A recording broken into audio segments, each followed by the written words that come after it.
the InitiativeOne Leadership Podcast, where we maximize the impact of leaders and transform their lives. I am Dr. Fred Johnson, the founder of InitiativeOne, and I am delighted as host today to share words of wisdom from my dear friend and colleague, Jeff Mirkes. Jeff is the head of an organization called Downtown Green Bay. He's been there for 23 years, and you talk about someone who has led transformational change in this area. It is Jeff and Downtown Green Bay. Jeff, in fact, was critical in our moving to this site in downtown Green Bay. He has been an advocate. You have been a friend of ours.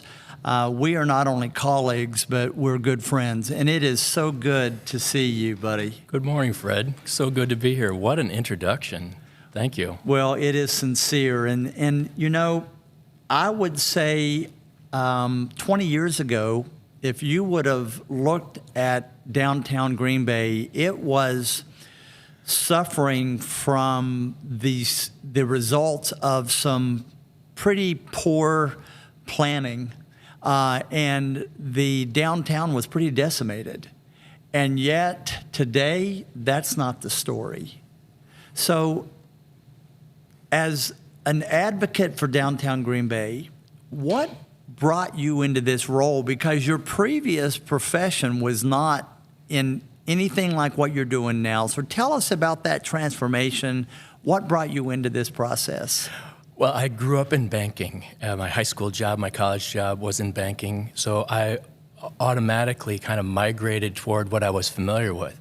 So when I graduated from college, almost 40 years ago, I joined a local bank here, and I was a commercial banker. So I was in banking for about 15 years.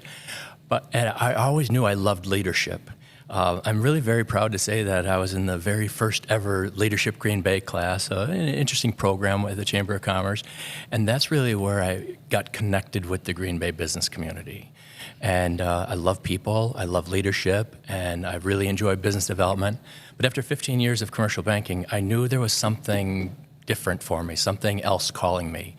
And in the year 2000, I was looking at a potential career change. I thought about becoming a teacher, and as it turned out, my wife became the teacher, and I was hired to lead a team of people focused on the advancement of downtown. The organization was only a couple of years old.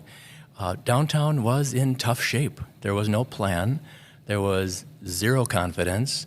And this organization was formed to focus on the future success of our downtown community. What were the major barriers that you had to overcome that are really key principles in how you lead transformational change?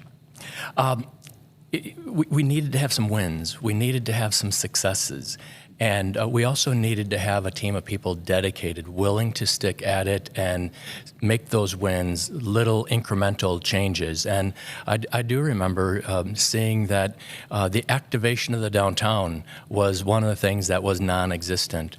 We had a team of 3 people, and we coordinated 16 events at the time. Today, we have a dedicated team of 8 professionals, some full-time, some part-time, and this organization will coordinate 65 events a year. Those events really generated interest and activity, color, lights, and action, and then the wave that followed that was business confidence. So we really needed a team that worked well together, that was dedicated, that wanted to work for a nonprofit organization, and really believed in our mission. And I'm so pleased even to kind of fast forward 20-some years and see how that and many other things contributed. But having a team of people who believed in a cause, and I think it was longevity. I also don't want to take all the credit because I was inspired along the way by many other leaders that helped form me as a leader in our community. You know, one of my favorite sayings when you're leading deep, deep change is yard by yard, it's hard, but inch by inch, it becomes a cinch. I think that's been your mantra for for the last 23 years. Why, thank you. Yeah, it has taken 2 steps back, 1 step forward. I remember when you acquired this building and your commitment to bring InitiativeOne to a brick and mortar facility. I heard time and again, you could have gone elsewhere. You could have done it cheaper somewhere else. But you believed in this place, and how you transformed this building was quite amazing. It's been one of the best decisions that we've made in 24 years of being in operation across the country. The people of Green Bay have just been incredible to us, and I do remember. We teach that for every action, there's an equal and opposite reaction. Well, the kind of work that you do and the kind of work that we do, it's pretty bold. It goes against the grain. It's like a salmon swimming upstream all the time.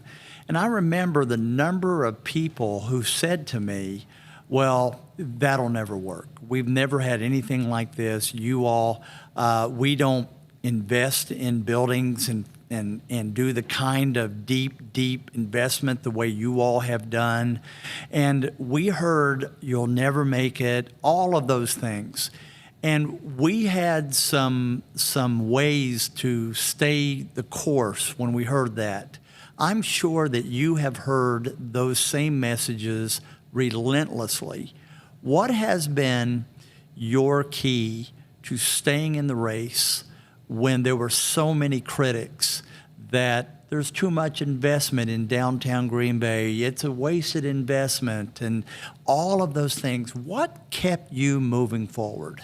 I was always motivated by entrepreneurs who took leadership to make a difference here in our community. And there's a few big blocks that really contributed to the success that we're experiencing right now. When the city leaders committed to building a city deck, a world-class boardwalk, transforming what was a rusty dock wall for decades into a world-class boardwalk, that motivated a company like Schreiber to purchase the decaying mall and build a major office facility. That motivated the ripple effect as a result of those 2 moves. Other organizations bought buildings, moved their team here. So I've always been inspired by leaders who go against the grain, and even entrepreneurs, large and small, that they wanted to do their part. That has always motivated me. We've had our setbacks. There were challenges where, is this really going to work? I still remember even hearing you say about those who had limited confidence. I remember seeing a major residential building going up on the city deck and hearing from people that this will never work. People don't want to live downtown. And I disagreed. And no, they're doing the right thing. Today we have 500 residential units on our riverfront, all mostly occupied, almost 100% occupied. 6 out of 7 office buildings on the riverfront are occupied. Whoever would have believed that upwards of 65 or 70 residential units would go up around Whitney Park, townhouses and apartments? And this is because entrepreneurs believed in the confidence, and all 70 of those are 100% occupied today. So getting the residential movement in our downtown is very significant, and continuing to have corporate leaders who say, this is important. The health of a downtown really speaks to the character of a community. And so I've always been motivated by those entrepreneurs that have made the financial commitment and the leadership commitment. At times I feel like I'm just leading a small nonprofit organization with 8 people who are dedicated to bringing in events, the beautification of the downtown, recruiting businesses, and then we have a robust marketing initiative to broadcast that, to tell the world. All you have to do is sit and listen to you, and your passion just comes out of every pore. We know one of the characteristics of transformational leaders is, well, here are some of them. They have to have a very clear sense of purpose. They have to have a plan in place, and they have to have a burning passion. You've just described all 3 of those things. And so what I'm hearing you say is that the greater, the bolder the change, you're going to get noise from the outside. There better be some strength coming from the inside that keeps you moving. and we call that purpose. Talk about your personal purpose and how it keeps you fresh and motivated every day. Having just gone through the leadership process where I needed to identify my 6 core values and my 2-word purpose, it really helped me know that I always like motivating change. I like developing confidence. And it just came to me during the process, working with my cohort and working with Regina, I needed to identify what is my 2-word purpose. And it just came to me like that. Ignite confidence. Igniting confidence in my personal life and in my professional life. So much, I really live what I do. Wow. And at times, this is not work. When you love what you do, it's not work, it's who I am. And so like igniting confidence in entrepreneurs and in our general community, igniting confidence that downtown is the place, is very special. The character, the history, the activation, there's nothing else like it. And so it was fun identifying that. And I would not have done that without going through the leadership process and being a part of a cohort. For many years, I've attended the monthly think tanks and always had that once a month mountaintop experience and brought back cool ideas.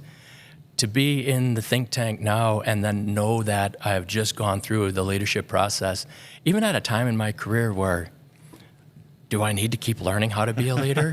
Am I too old for a leadership process? Yeah. People are asking me when I'm going to retire, and it's like, what? I'm not planning to retire. Yeah. We still have work to do. Yeah. I'm so thankful that I started my career with a leadership program like Leadership Green Bay. Have always had a motivation for personal development. And going through InitiativeOne's leadership process could not have come at a better time for me. You know what, Jeff? You're one of the best leaders in this entire area. People call you informally the mayor of Green Bay. And I mean, you can't walk anywhere without someone knowing you. And one of the things that we've learned here at InitiativeOne, you talked about after all these years, you're still willing to commit to an intensive learning process. Ironically, it's the people who really need us that never open themselves up. It's the folks that really already have that mindset, like yourself, who really don't need us, but they're the ones who commit, and they end up having phenomenal results. So what I'm hearing you say is that you've always operated on purpose kind of naturally, but recently it's really become razor sharp, front of mind, very focused. How has that affected your leadership and how you're going about things right now? The tools and models and the connections that I learned in the leadership process are practices that I can implement on a daily basis in my work environment. And I think my coworkers, they knew I was coming to InitiativeOne once a week for 9 weeks. And as I look at challenges differently today, knowing that I've been armed with information that not only me, but my 7 colleagues also benefit by. Yeah. You know what's so cool? When you're doing great work, you just never know the number of people that are being impacted by your work. So let me just share that. I remember when we had our first think tank here in this building, before we added the second phase, there were 16 people in that room for our first think tank. Today, there will be between 800 and 900 people that will be impacted. We get to impact thousands of people. And you know what? You have a hand in every single one of those people that are being touched. Isn't that incredible? Means a lot to me. I was in the room for the first several think tanks, and over the years, it's been great being a regular here. It's maybe surprising that it took me this long to go through the leadership process, but I'm glad that I did. But no, it motivates me incredibly when I see people coming into a program like they did today, coming from all over the area, school districts, businesses, large and small, and they're showing up here, and then they spill out to the coffee shops and the businesses nearby, and invariably some of them are going to say, boy, we really like this downtown, and I hope they contact me when they're looking for a space to locate their team. That's right. So let me ask you a question, another question. What would you say was your most disappointing failure in 23 years? And what was your greatest success? And what was the link between those two events? Wow. Boy, the greatest failure. I think thinking back, why it's fun to be at a point in my career where, wow, things are great and business is good. But I do remember tough times as well, and times where maybe the team wasn't as together. My personal satisfaction in what I did maybe wasn't where it is today, and I remember even pulling you aside and for some guidance and questioning, is this really, should I stay or should I go try something different? And I look back at some of those tougher troughs and some of those tougher moments, and a variety of things contributed to those feelings. I'm glad I pushed through. I'm glad I got through. And sometimes it may have just been an issue at the time in my career, maybe the certain chemistry with the team, and am I the right leader? And sometimes I even look beyond that, and I've already forgotten that. So I believe probably just tough managerial times But in terms of like the greatest success, I would look at just the general attitude, the confidence in the downtown. I'm people-oriented. I love hearing from people about what their interpretation is about downtown. I go out and give presentations. And one of my favorite things is to speak to the retired men's club. I lost my dad 30 years ago when he was only 55. And when I walk into the Retired Men's Club and give them a presentation about all the positive things and the neat transformation of downtown, I feel like I'm presenting to my dad.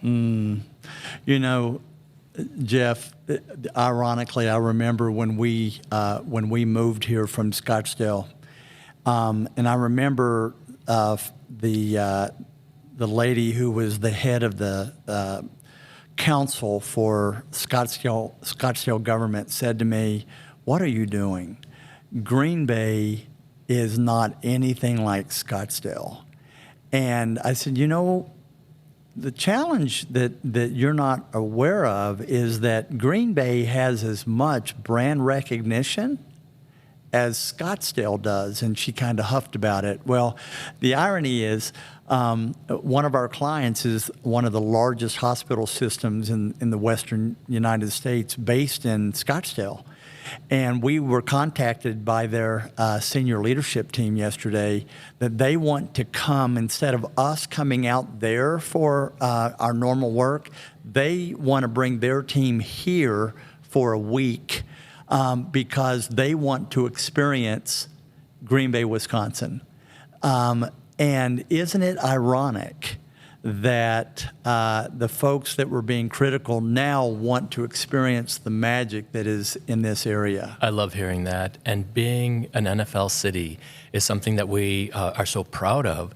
We know that hundreds of thousands of people, the spotlight is in our community on national TV, but also with so many visitors to the area because they just are told that you need to experience the football side of Green Bay and the importance of Lambeau area.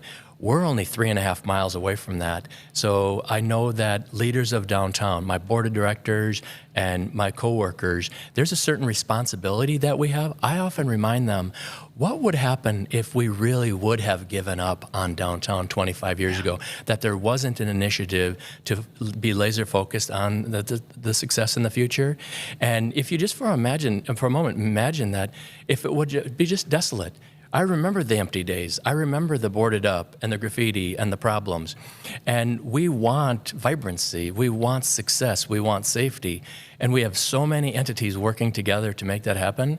So we see that we have a responsibility that when people come throughout the country, yes, they're going to go visit Lambeau, but they're also coming downtown. We've got the best local authentic restaurants. We've got a vibe here. People love living here. We have a historic hotel like the Hotel Northland that has so much Vince Lombardi era history. So the connection is greater than ever. So we work with a lot of leaders who have been doing something for a long time, and often they come to us because they're burned out. They're trying to get their legs back underneath them. They're trying to re-energize. They're trying to figure out how to restart their life. That's not you. You are full of enthusiasm, full of life. You love what you're doing. What would you say to this group? How does that continue to happen? I think you have to care for yourself, have a balance in life. Count your blessings. I'm thankful to be blessed with an outstanding wife and a wonderful family and colleagues and a profession that I love, to really work at that, Wow. to be thankful and to cherish that and be proud of it. So I see several things in that. That was a packed answer. Let me go backwards. I heard you say that one of the things that keeps you fresh is you've surrounded yourself with a lot of colleagues who are fresh themselves, and they sharpen you as well as you sharpen them. So that community of accountability is huge. I've heard you say the investment from your family is a source of strength and encouragement for you.